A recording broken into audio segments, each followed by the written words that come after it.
Well, we're back with another episode of FarmLand. This week's episode includes a TD dropping into our offices, concerns on C.A.P and a focus on tillage. Here's what's coming up. We travel to Ennis mart to get farmer views on C.A.P concerns and the closure of a local beef factory. We look at how to examine the soil beneath your cover crops. And Brian Stanley discusses Sinn Fein's position on agriculture. In light of support for Sinn Fein surging in the recent general election, AgriLand's news editor Claire McCormick caught up with Brian Stanley, the party's agricultural spokesperson, to ask him about Sinn Fein's agricultural policy and plans for the beef sector. Brian, if the soundings from Brussels are to be believed, the C.A.P budget is looking at a cut of between 14 to 19%, which would be absolutely devastating for Irish farmers. In Sinn Féin's manifesto, you push that you're going to ensure that there's a cap on payments of 60,000 and ensure that payments don't go to corporate enterprises such as factory feedlots. But how would you define that? How would you define those larger scale enterprises? Like, where's the threshold for that in terms of stopping access for larger scale farms? Well, what we have to look at there with agriculture and where it's going is that it's facing a number of challenges. The two biggest challenges are sustainability, stroke climate change, and incomes. And it's the vast majority of farmers are under serious pressure, particularly outside of the dairy sector. The dairy sector for now is going quite well, but we must remember that a lot of those dairy farmers are carrying heavy debts. They have invested heavily in recent years in expansion and modernisation. So there's an income crisis in farming. You will know that from speaking with farmers, and we must address the situation of family farms across the country. How are they going to be sustained into the future? What Sinn Féin is saying very clearly is that the C.A.P for the maximum payment needs to be reduced. That's not to stop or to disincentivise people, but it really should be to incentivise smaller and medium-sized holdings and family farms to modernise and to make their holdings viable, and diversification. We have to the new C.A.P under the new C.A.P. Obviously, you mentioned the cuts and the leaked papers this week, which may be deliberate or may not be deliberate. But if that's where it's heading, that you could be heading for up to a 19% cut, that will wipe out a huge number of family farms in this country. So, when you put that along with the challenges of climate change and all of the other challenges, and which we already have an income crisis, we have a beef crisis. We're facing Mercosur. Mercosur isn't put to bed yet.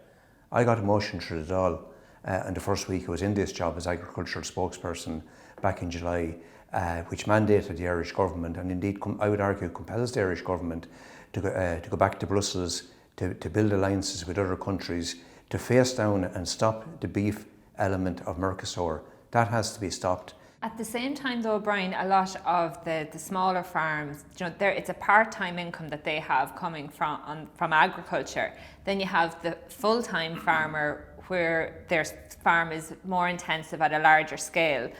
Will they fall into this category, this corporate enterprise category, that you think should be excluded from receiving payments? Like, where specifically will there be a threshold? Will Sinn Féin have a threshold in terms of how you would define those enterprises? That's something that has to be worked out. But what we're saying is that it just does not make sense to be given, we'll say, one holding in terms of one farm, a very large farm, 15 or 20 or 30 times more than other farmers in the immediate area. That we simply can't afford to continue with that.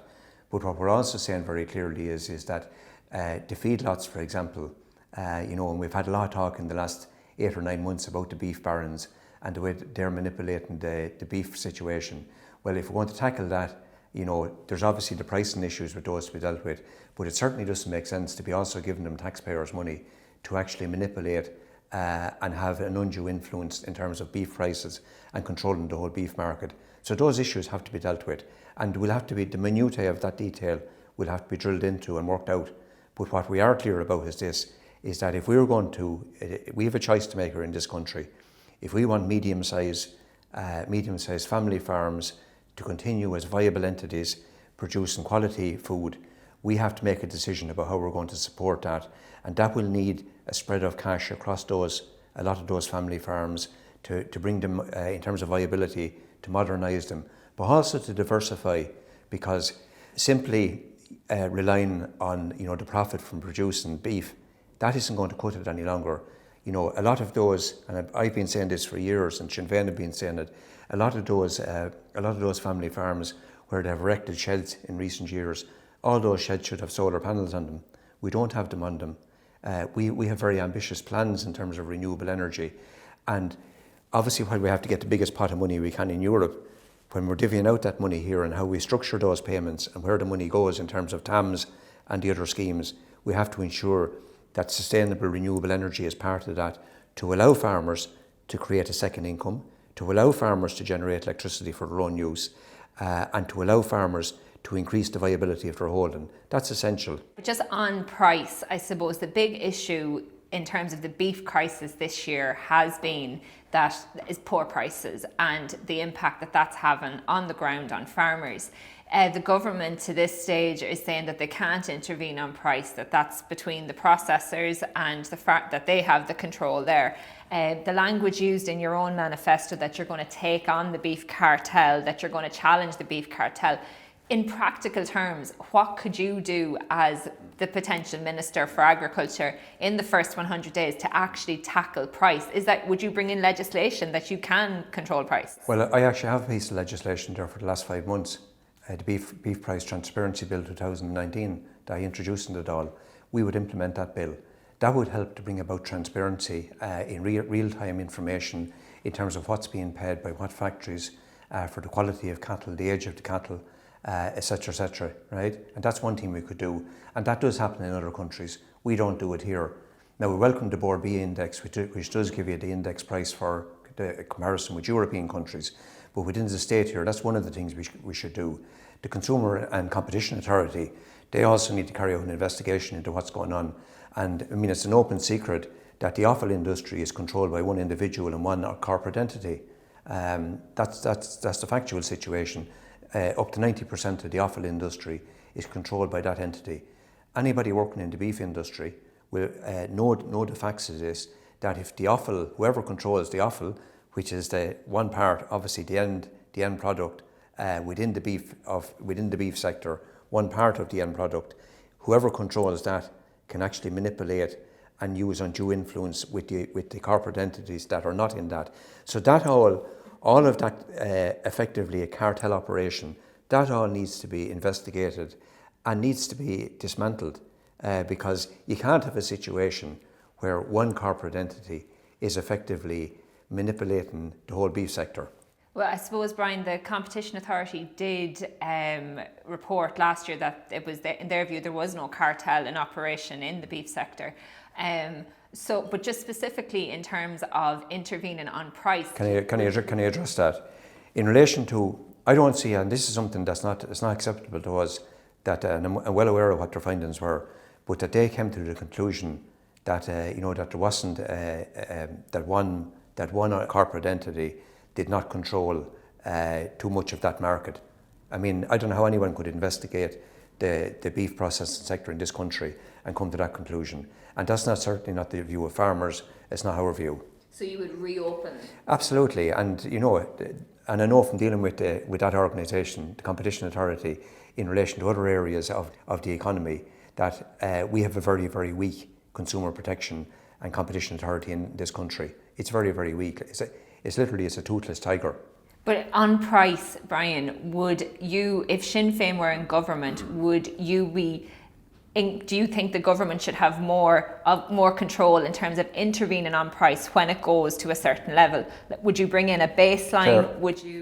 Claire, the facts is that it's a free market there, and everyone knows that you can't. Anyone looking at it as common sense knows that you can't go in and set a price, and no government can do that. That's not the way the market works. But what you can do is that you can try and deal with those distortions in the market, such as in the offal sector, such as the fact that price transparency.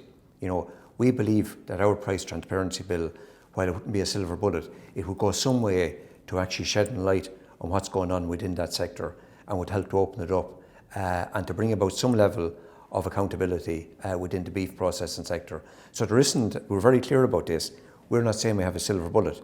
We're saying there's a number of things that need to be addressed, combined would help to bring fairness for farmers, because the primary producer cannot keep producing at a loss. That's the iron laws of economics.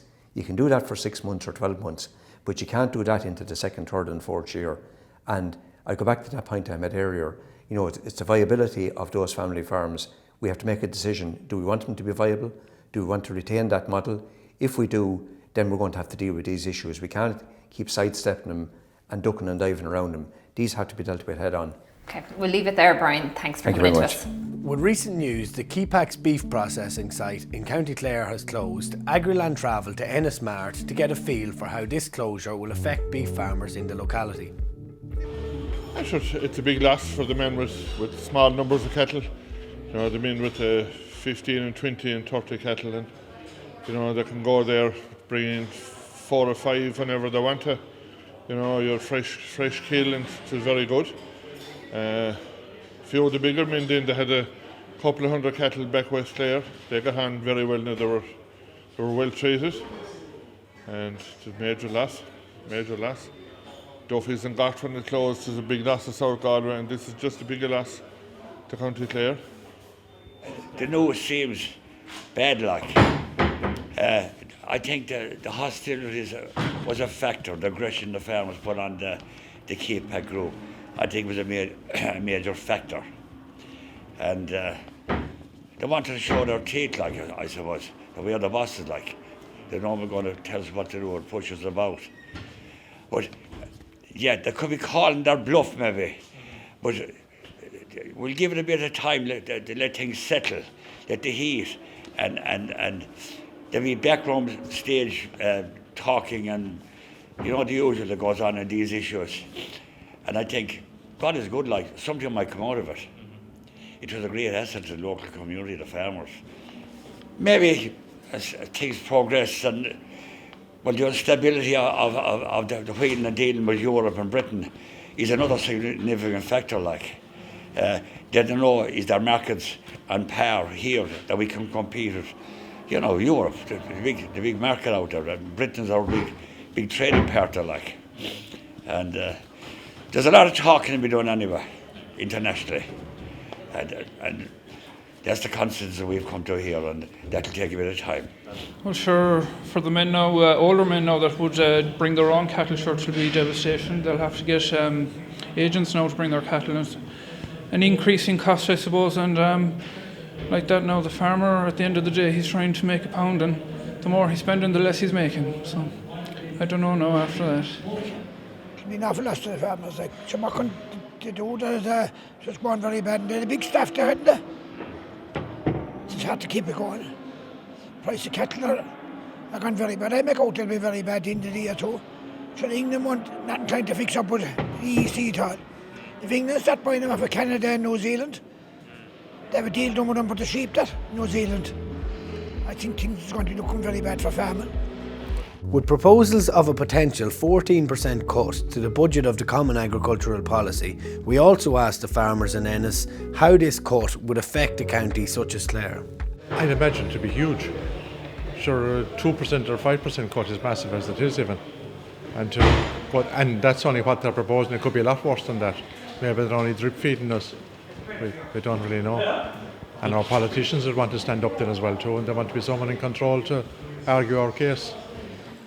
The prices for whalings are very bad at the moment. Well, they have improved a bit, but the suckler cow, like, is not paying her way, and the C.A.P is really providing the money for the farmers. And they're going to cut that now. I tell you, there's an awful lot of people going out of suckler farming, and the rural economy, or the villages around the whole country would suffer, because an awful lot of them are depending on the rural farmer, on the farmer. Keep on going. We see hardware shops, pubs, things like that. That's their income. And I think there'll be no profit in farming if the C.A.P is cut, because the C.A.P is keeping us all going. I can't say enough about it. That should be a bit of a disaster, wouldn't it? Just how we want an increase in the C.A.P. To no good. But sure, that's the way negotiations start, don't it? It's going to be harder for us now because Britain used to be an ally with us, and now they're not there anymore. So sure, it is up to our representatives in the IFA and the minister, of course, whoever he'll be. And sure, we don't know the way things are going, who'll be negotiating for us? Well, sure, I mean, the Common Agricultural Policy, so many people, so many farmers now depending almost totally on these payments as a profit margin. Because, I mean, you can see yourself the production of the suckler cow, for example, is a big question. But it is the years it has taken to produce these cows. And it is disgusting for farmers to see the price of these weanings. They should be averaging 1,000 a piece. These continental bull weanings should be averaging at least 1,000 to make any kind of a margin of profit. And I mean, it doesn't look like that into the future, you know. So without these payments, I know people here in this country that have a good bit of land, and they buy cattle here at the mart and they buy them economically, but we'll say only for the payments that have no profit. In Clare now, it's all old people that are farming. It's like myself. It's not. You couldn't support a family now in a farm. Especially like, you know, not Clare and West Clare and all this type of thing. Sure, like it's very high. It's impossible to rear a family there now. Cattle are not paying for themselves, like, you know. Like, I mean, you can't buy a good wean for £1,000, like, I mean, and sell him for £12.50 after feeding him. Just can't be done, like, you know. It's only hobby farming, like, you know. But, like, I mean, there's a lot of hobby farmers around, but, like, I mean, the ordinary farmer that's trying to make a living, like, I mean, just can't carry on. You just have to cut down, like, you know, and relax and try and leave. He'd be better off on the door. Finally, our tillage specialist Siobhan Walsh met with agronomist Robbie Byrne to find out how cover crops can protect and improve your soil.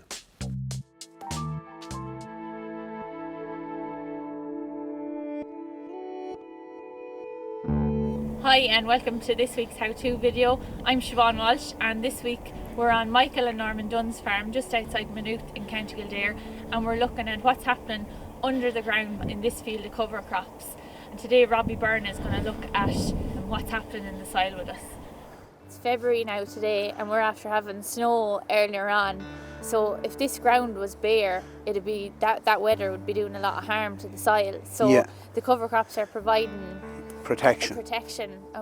So they're soaking up water. What are they doing there? Well, basically they're doing a couple of things. One is that the living fraction is helping to soak up some bit of water, although in high rainfall events it's never easy, but it's also providing an above ground protection. So when the raindrops are coming down, they're bouncing off plants and leaves. You can see them yourselves there, and that just avoids this sudden impact onto bare soil, which displaces a lot of the finer silt particles of that soil, and that's really the fertility that's maybe potentially going to end up in rivers or drains or water courses. So it's fitting in from that angle as well. So people who don't understand, maybe that brown clay that we see on the roads after rain, that's the really good soil that's being lost, and the cover crops are protecting it. So there's a really good mix in this field as well. So I think Michael said we've different types of clover. What else have we in this field? We have two types of tillage radish and oilseed radish.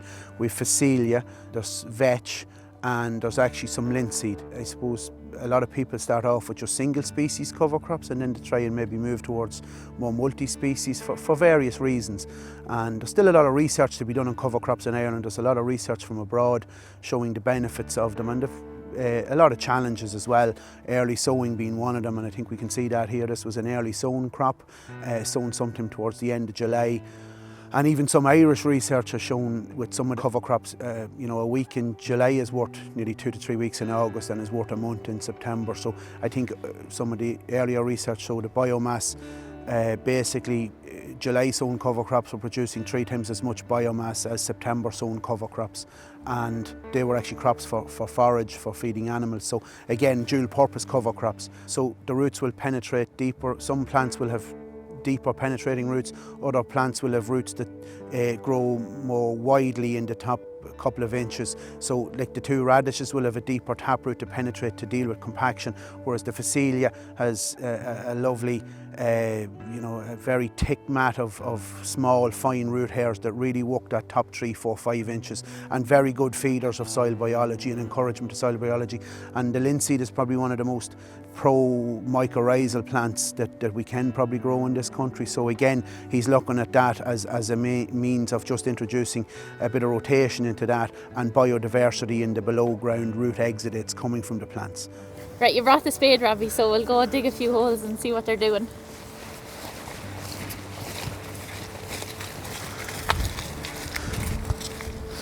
Right, sure, dig down there, Robbie. So we're just going to have a look at the difference between where there is a cover crop and where there's no cover crop. Yeah. So again, we can see that there. And the colour, yeah, the amount of roots in it. So it's quite grey, quite wet, quite cold. Yeah. And I'll just find a bit here.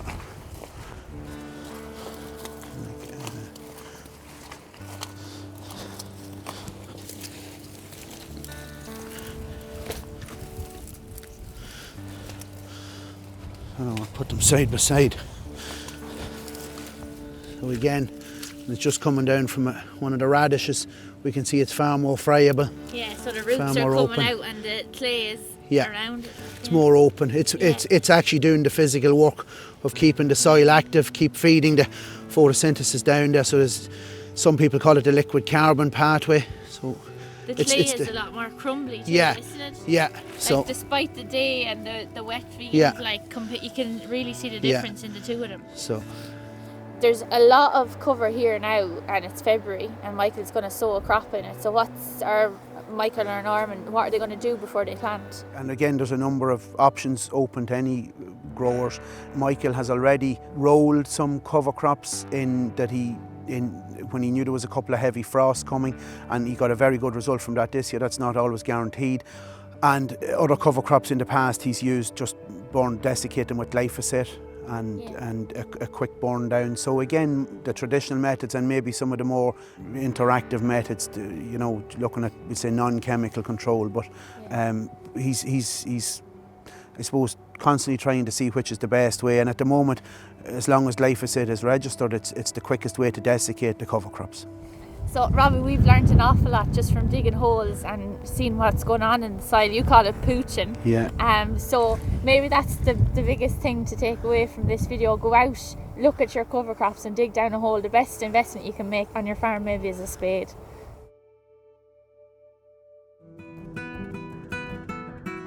Thanks a million for watching. Be sure to stay tuned to agriland.ie for news as it happens. Until next time.